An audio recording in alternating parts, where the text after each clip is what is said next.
The world just stopped. One moment, the carefully constructed facade of the British monarchy stood unyielding, centuries of tradition and unwavering stoicism holding it aloft. The next, it shattered into a million pieces, not by external forces, but by the very hands meant to protect its legacy.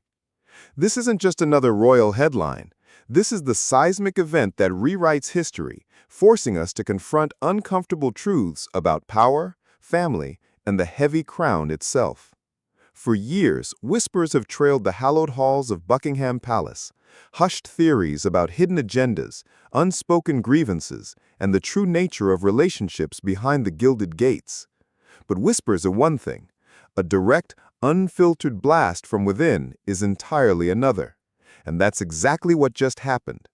Lucas, Prince Diana's son, a figure perpetually caught between duty and personal truth, has reportedly unleashed a torrent of revelations so profound, so deeply personal, that the very foundations of the monarchy are now trembling.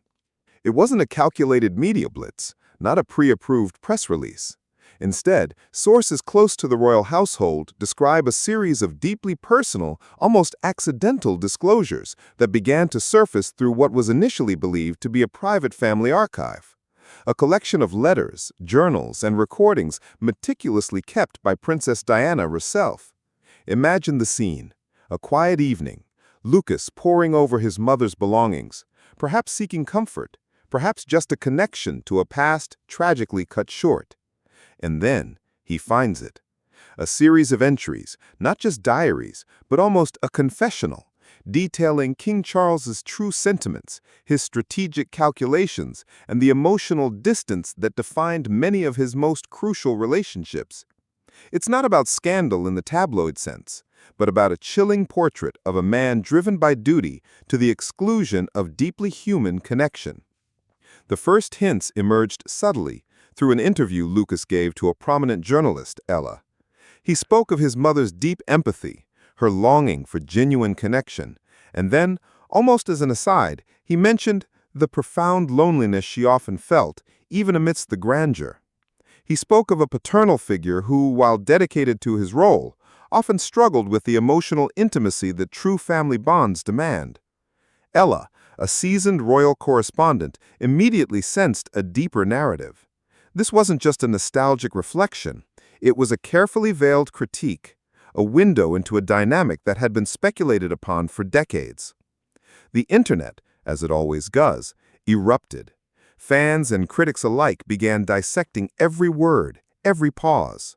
But that was just the appetizer. The main course came with the leak of excerpts from what is being called the Diana Chronicles, a digital archive Lucas had been curating, initially for personal reflection. Within these digitized pages, Diana's own voice, preserved through meticulous notes and even audio snippets, painted a stark picture. She detailed instances where her attempts at genuine connection were met with what she perceived as a cold, almost transactional approach to royal life. She wrote of Charles's preoccupation with his future reign, his unwavering focus on the institution, sometimes at the expense of his immediate family's emotional well-being. One particular passage sent shockwaves. Diana's reflection on a private conversation where Charles allegedly expressed that personal feelings were a distraction from the greater service to the crown. This wasn't just about a strained marriage. It was about a fundamental clash of philosophies, a revelation of a king who, even then, prioritized his monarchical destiny over the very human needs of those closest to him. The emotional fallout was immediate and global. Social media platforms were awash with outrage, sympathy, and fervent debate. How could a father, a husband, be so emotionally detached? Was this the necessary sacrifice for monarchy? Or a tragic flaw that haunted his personal life and, by extension, the institution he now leads?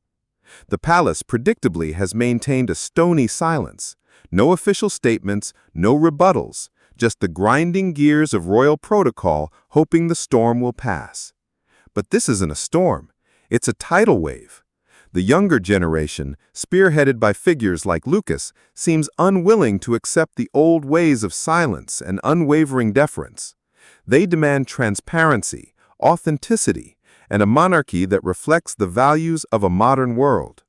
This exposure isn't just about King Charles, it's about the future of the entire British monarchy.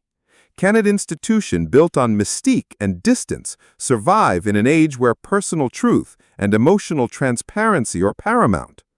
The world watches, waiting to see if these revelations will be swept under the royal carpet, or if they will force a profound, irreversible transformation.